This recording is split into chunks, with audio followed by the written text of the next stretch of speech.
A tired young woman opened a black suitcase in her flat. It was not her suitcase. Inside, there were no clothes. Inside, there were 500 tiny knitted hats in every color. On top of them was a small note in careful old handwriting that she could not understand yet.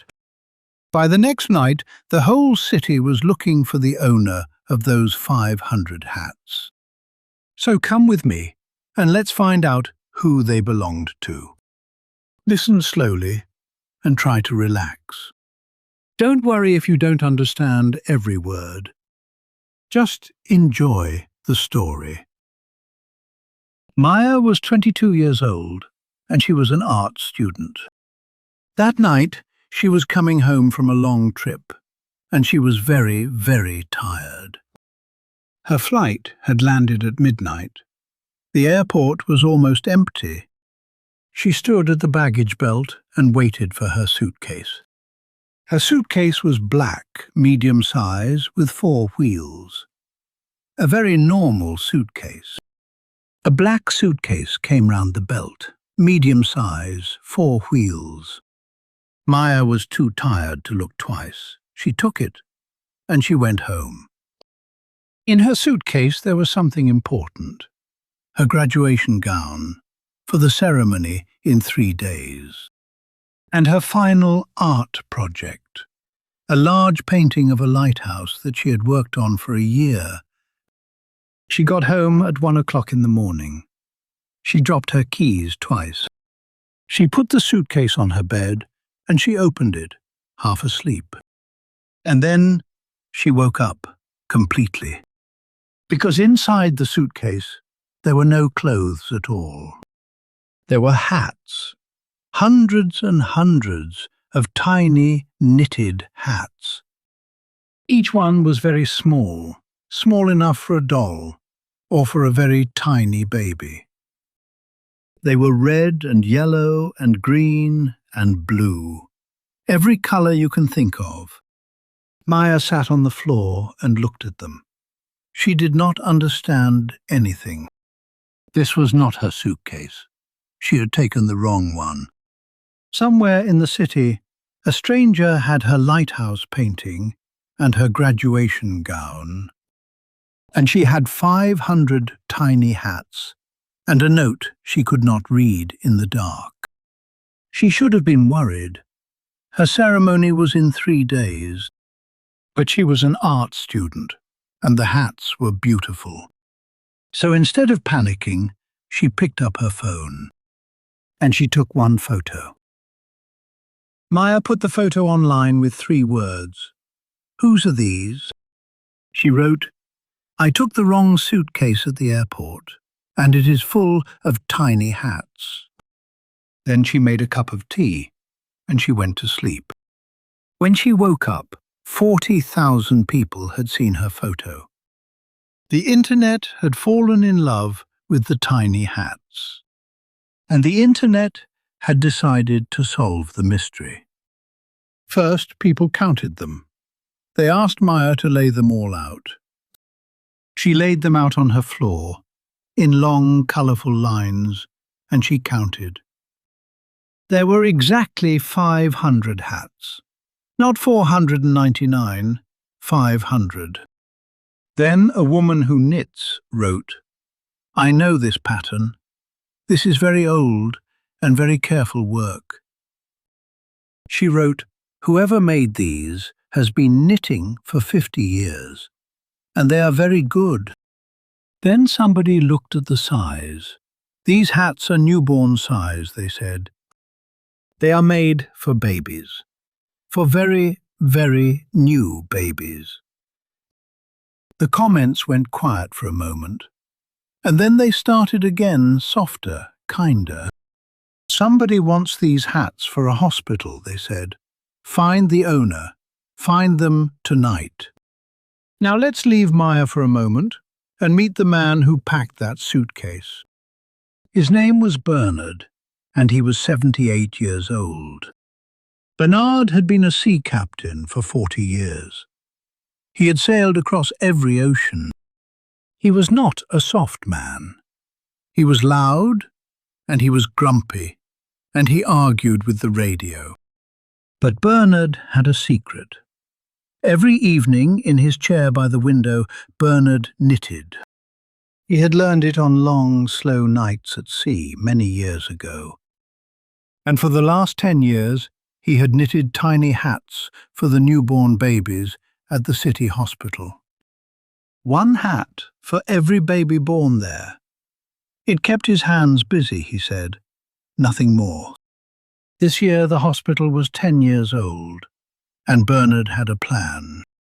He had knitted 500 hats, one for every baby of the year, to bring them all at once. He had packed them carefully in his black suitcase, and he had flown home to deliver them. And at the airport, tired and grumpy, Bernard had taken the wrong suitcase too. So that same morning, Bernard opened a suitcase on his kitchen table, and he found a graduation gown and a very large painting of a lighthouse. Bernard stared at the lighthouse for a long time. He had sailed past that lighthouse 100 times, but he did not understand. Where were his hats?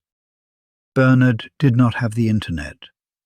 Bernard did not trust the internet. Bernard had a telephone from 1985 and a very long piece of string to it. He called the airport. The line was busy. He called again, still busy. He sat down next to a stranger's lighthouse, with 500 babies waiting and no idea what to do. Meanwhile, the internet was moving fast. A man wrote, "I work at the airport, in the lost luggage office. Let me look in the system." His name was Omar, and he typed in 2 suitcase numbers. 2 black suitcases, same size, same night, swapped. One belonged to a Maya, and one belonged to a Bernard. Omar smiled at his screen. He had found both ends of the story. He wrote down both names, and he leaned back in his chair. 2 tired strangers, 2 identical suitcases, one very strange night. But even Omar still did not know why the tiny hats mattered so much. But there was still one problem. Omar had the names, but not the meaning. Why would an old sea captain carry 500 tiny hats across the country? That question was answered by a nurse. Her name was Priya, and she worked in the newborn ward of the city hospital. She was scrolling on her break, and she saw Maya's photo of the tiny, colourful hats. And Priya stopped breathing for a second, because she knew those hats. She had put those hats on hundreds of tiny heads over the last 10 years. She wrote under the photo, "I know exactly who made these." She wrote, "An old man brings them every year. He pretends it is nothing. It is not nothing." She wrote, "Tomorrow our ward is 10 years old, and he was going to bring 500 at once." And the whole internet understood the story at the same moment. An old sea captain, a secret. 50 years of knitting, 500 babies. The comments were not clever anymore. They were just warm. People wrote, "We have to fix this. We have to get the hats to the hospital by tomorrow." And then the internet did the most surprising thing of all. It picked up its own knitting needles. A woman wrote, "I can make 10 hats tonight." A man wrote, "My mother can make 20. A whole knitting club wrote, "We are awake, and we have a lot of wool." All over the city and then all over the country, people started to knit tiny hats.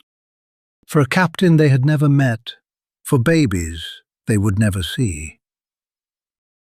Maya watched all of this happen on her floor, surrounded by 500 hats. And she decided she was going to meet this Bernard herself. Omar sent her a message. He is at home. He does not have the internet. Here is his address. So Maya put all 500 hats back into the suitcase, very carefully. She put the note she still could not read on top, and she carried a stranger's whole secret across the city. Bernard opened his door and saw a young woman holding his black suitcase. For a moment, neither of them said anything at all. Then Bernard looked past her, worried, and said, "Please tell me the painting is not damaged." Maya laughed, because his first thought was her painting and not his own hats. She said, "The painting is perfect. The lighthouse is fine. It is your lighthouse, by the way."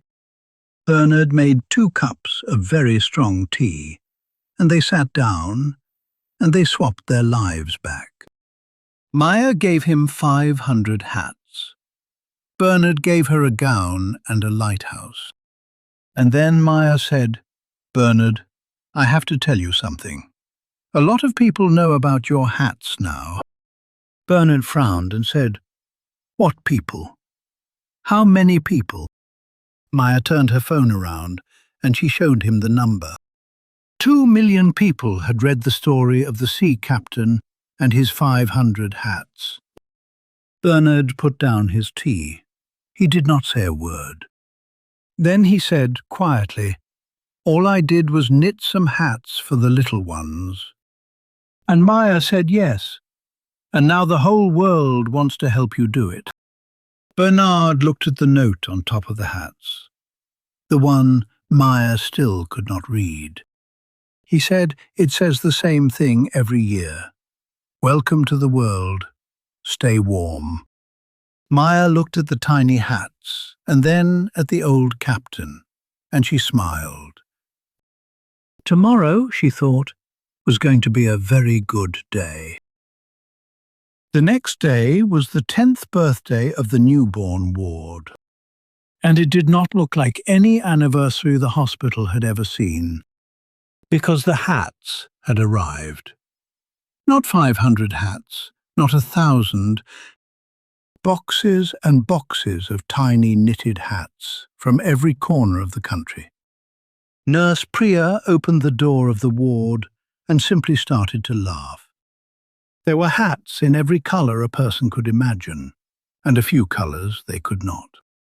Bernard arrived in his best coat, holding his own suitcase, grumpy and nervous.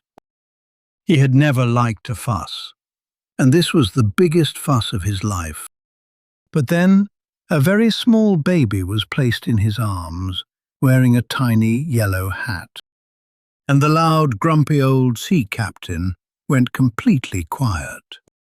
Maya was there too, with her camera, because an art student never misses a moment like this. She did not paint the lighthouse for her graduation anymore.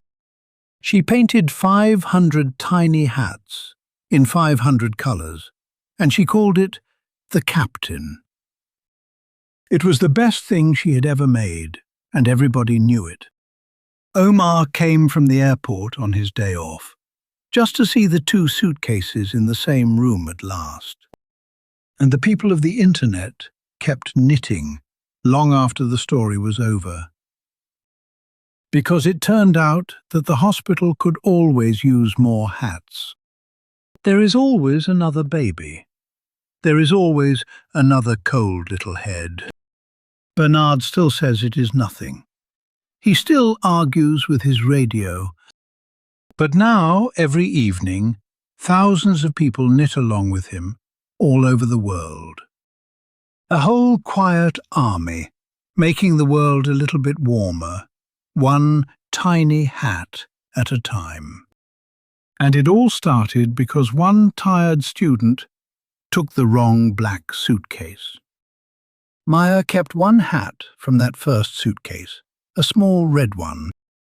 She keeps it on her shelf next to the painting to remember the strangest, warmest week of her life. Bernard gave his graduation speech in the end. He had never been to a graduation before. He stood up in front of Maya's art class and said only one sentence. He said, "Do the small, boring, kind thing every single day, and one day it will surprise you." Then he sat down, embarrassed, and everybody stood up and clapped for a very long time. And somewhere, in a hospital, 500 babies were sleeping, warm. That is the story of the wrong suitcase, and of the best mistake anybody made all year. And that's the end of our story. Thank you so much for listening. If you enjoyed this story, watch it one more time. You will understand even more the second time. Subscribe for new stories and keep practicing every day. See you in the next episode. Take care.